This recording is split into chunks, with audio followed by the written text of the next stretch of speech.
Ocean, and I will be your host today again. Super excited. I had so much fun with you guys last time. And make sure I'm live on Instagram. Okay, awesome. So, it is Monday. We are at the start of our week. We are at the in the middle of an eclipse portal, and a particularly strong one at that. Good morning. It has been absolutely popping at the resource center. I mean, we have witches who are so passionate about what they're doing that they make themselves sick doing it. And the resource center, the support team in particular has been really fired up this eclipse portal. I've noticed that we are all going through a really big release right now. So I wonder if anybody else is resonating with that. We are holding space for Jemery as she supports her system and we support her. So excited too for just all the things that are unfolding. Oh my gosh, there's so much. It's so hard to talk about it. I will talk about, though, that I believe it's this Sunday. I don't want to tell you guys the wrong thing. Let me check my calendar. This coming Sunday, we have SAS. That is one of our free meetings. And if you haven't been to SAS before, you're going to want to check it out because it's really incredible to be in this space with a bunch of sovereign witches who are all having a conversation together. SAS is a non-led meeting. It is moderated, for flow, but there is no leader. There's no one standing up there talking to you. It's a conversation. And I think that's what a lot of us have been missing in our spirituality is like the back and forth conversation, especially if you were conditioned under capitalism. So SAS can be really healing for that. But because we call it SAS Mass, sometimes that can be a little bit triggering for those of us with wounds in organized religion. Yeah. So myself included. And right now we also have a free dance party on Wednesdays called Magic Moves, and that's open to the community. There is something so magical about dancing together, and you can tell it's Morgana's gifting. Like, you can tell that they have been not only doing it for a long time, but their passion really shows. They get up and they start dancing and you want to dance with them. I've been like the DJ a lot of times for a lot of these meetings, so I'm used to like sitting and doing the computer stuff, but I just feel so inspired by their passion and their excitement. So, and I'm not a huge dancer, so you can come and dance and no one's going to judge you, and you get to just hang out and have fun. And there's very few places where you can do that right now. The question we're asking today is, where does our attention need to be in order to bring the most expansion to our relationship with our life and our practice? When I am shuffling and pulling cards, I usually practice a technique called muscle testing, where I give these big breaths to give neutral space in my body, allowing it to either lean forward or backwards. And when I feel myself pulled forward, that for me is usually when I know that I can stop there. That way, I'm including my body in the divination ceremony. So I'm just going to ask again for good measure. Where does our attention need to be in order to bring the most expansion to our relationship with our life and our practice? Okay. And I kind of get like a tingling feeling right here too. Like I feel pulled forward. So today, what is highlighted is the Queen of Pentacles. This speaks of creature comforts, practicality, and financial security. It is an earth element card. The numerology is the number 13, which I don't know if you remember yesterday, but we pulled the death card, number 13. And it's 4 because, 1 plus 3 equals 4. So that's a numerology thing. It's all of the earth signs. So Taurus, Virgo, Capricorn. And I'm going to go ahead and read the reversed so that we have the full picture, right? So the reversed Queen of Pentacles is jealousy, financial independence, self-care. Wow, those are really interesting to be grouped together. What does that mean for you collectively?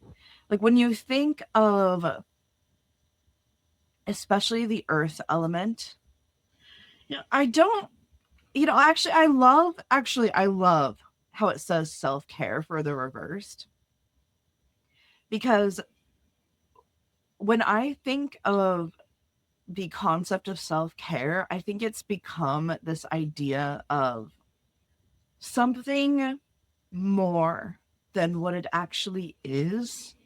I think that it's because of the commercialization, it's become this unattainable ideal of life, like this lifestyle of like luxury and accessibility. Because accessibility is a class privilege, like accessibility is a luxury. I've been kind of transforming that for myself by calling it self maintenance. And to me, that speaks of the practicality, right? When you think of creature comforts, does your mind straight go to what you want or to what you need? Like when you think of comfort, do you think of a treat or like junk food or a soda or an expensive spa day where you are just pampered head to toe?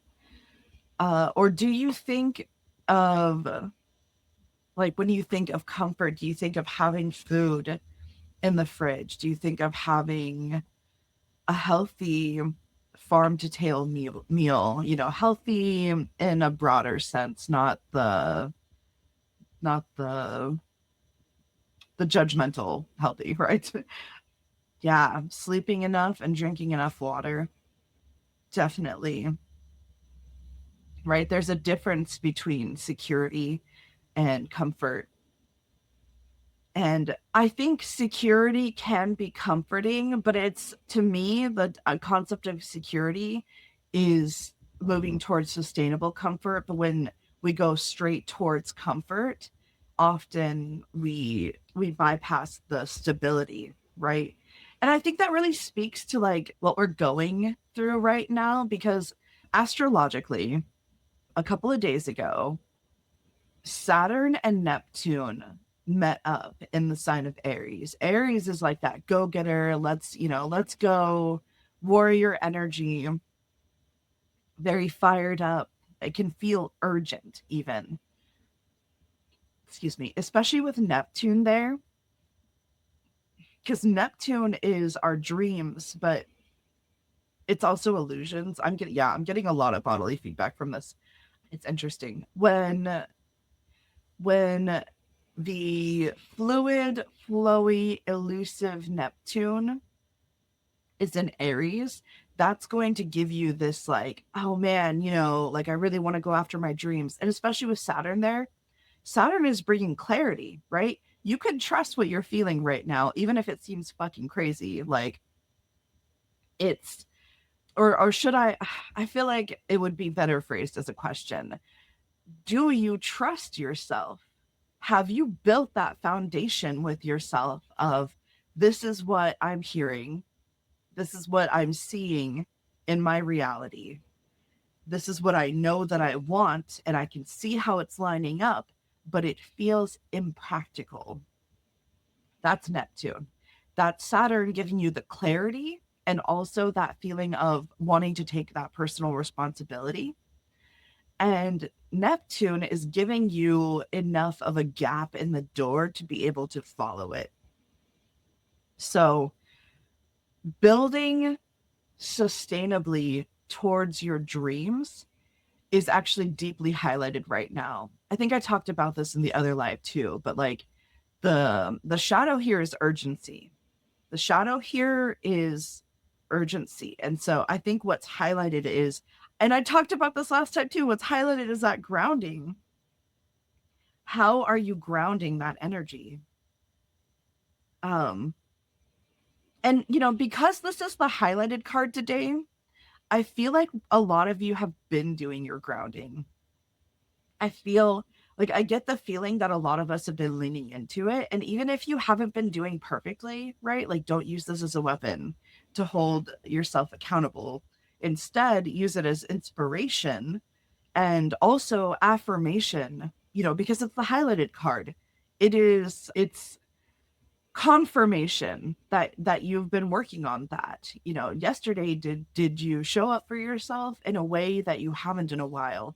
Did you decide to drink water instead of coffee, for your second cup? Or did you step outside for a few minutes? Or did you do something practical that makes your life easier that maybe you've been avoiding, but you know that it'll make you more comfortable today, or it'll free up some time for you today? You can give yourself the kudos for that. You can absolutely celebrate that. I 100% give you permission if you needed that. Wow. Okay. Whew. I feel like I'm on fire. Like, energetically, I'm just like buzzing. So let's get on to our second card. What is in shadow that we may be in resistance to or in denial of that's blocking our flow? We got the Hierophant reversed. So I'm going to read the reversed first.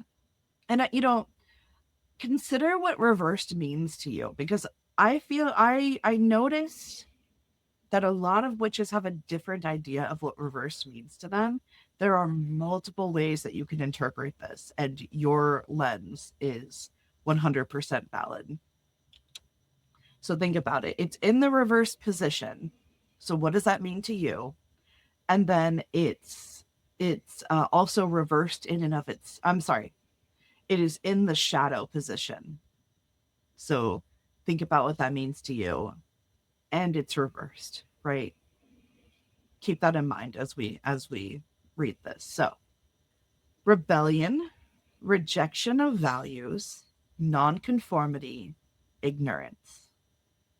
This is what you are in resistance to or in denial of that is blocking our flow collectively.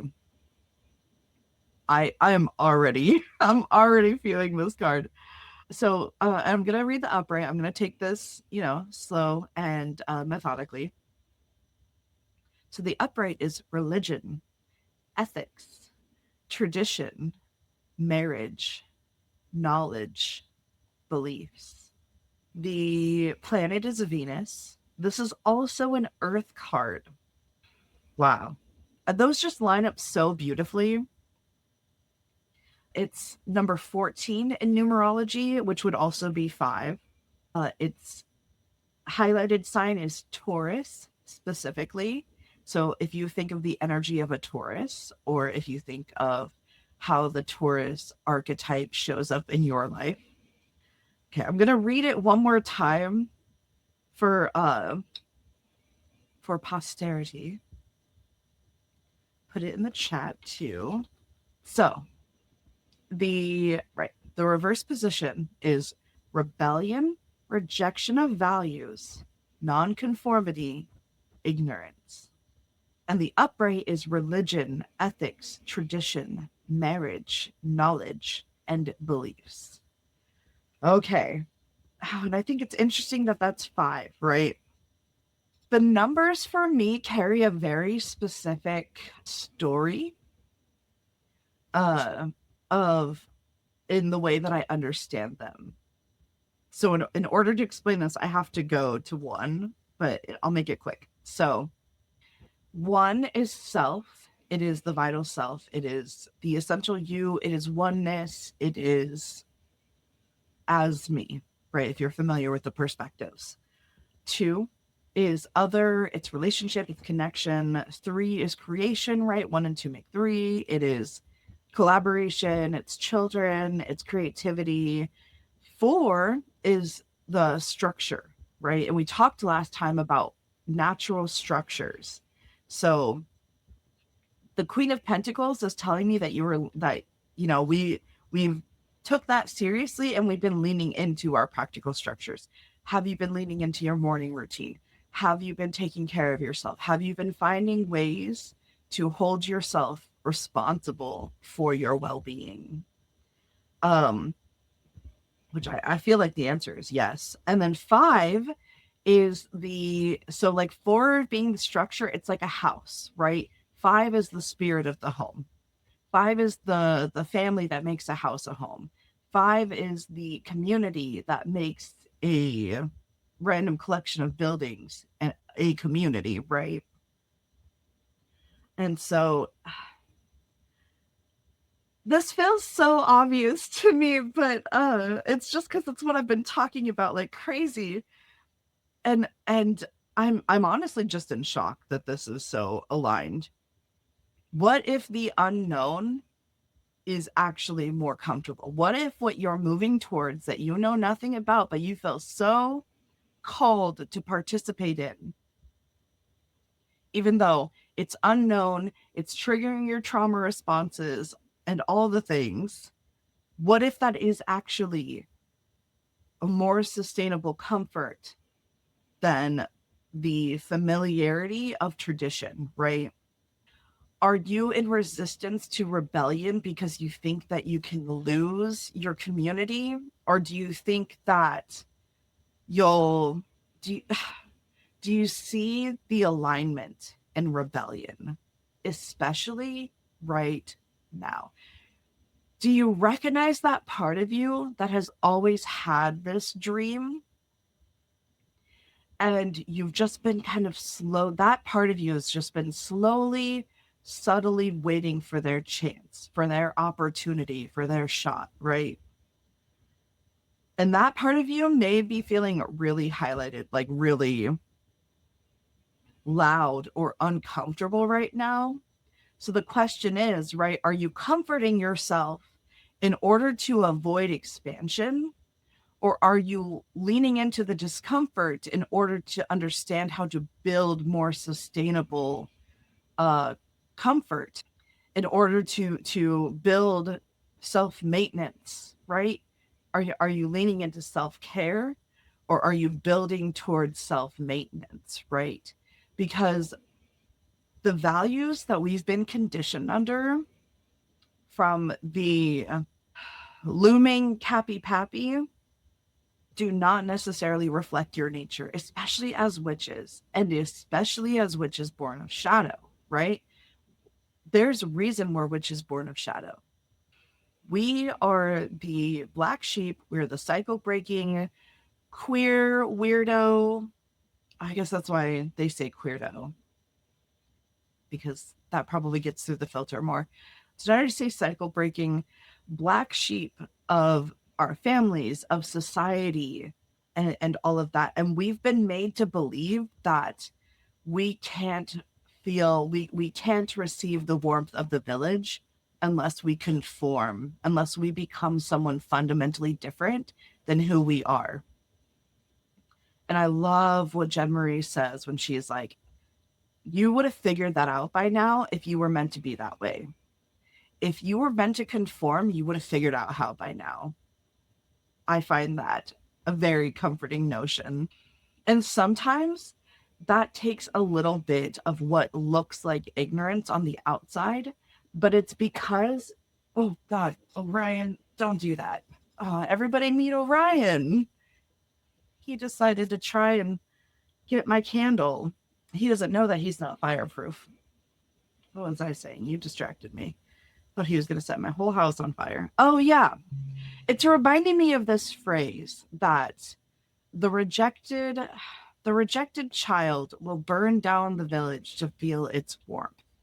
And so a lot of us have been conditioned in ways that we believe that reclaiming ourselves, that reclaiming our sovereignty, that moving towards what we know to be true for ourselves authentically will destroy something. And I think that's actually an indication of how much we've destroyed ourselves in order to fit into those boxes, right? How many of you have had to like lop off parts of yourself in order to belong, in order to have safety, in order to have connection? Did it actually feel like connection? Do you actually feel connected? Or do you feel like,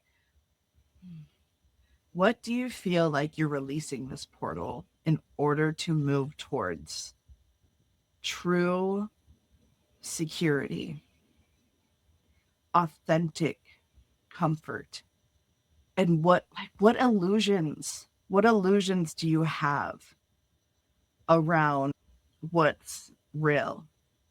Because I especially think the Hierophant speaks to the the conditioned reality. Like, I know it speaks about tradition, but I think it also speaks of conditioning to me. And especially with the number 5, right? When we're thinking about the spirit of the home, the family, the community, we have ideas preformed about this. And a lot of us will get stuck in our preformed ideas. We will get stuck in the story of what we believed before because we're trying to make it make sense with what we're moving towards. Saturn and Neptune and Aries ask you, even if you understand where you're coming from, do you believe that there are possibilities that you cannot imagine? And how open are you to them? That feels like our reading. Make sure you do your aftercare, drink some water, have a snack, whatever you need to do to support your system and transition to wherever you're going next. Thank you guys so much. I will see you in the app. I look forward to continuing the conversation together. And have a good rest of your day. We'll see you guys Friday. Never know which witch you're going to get, but we'll see you on Friday for sure.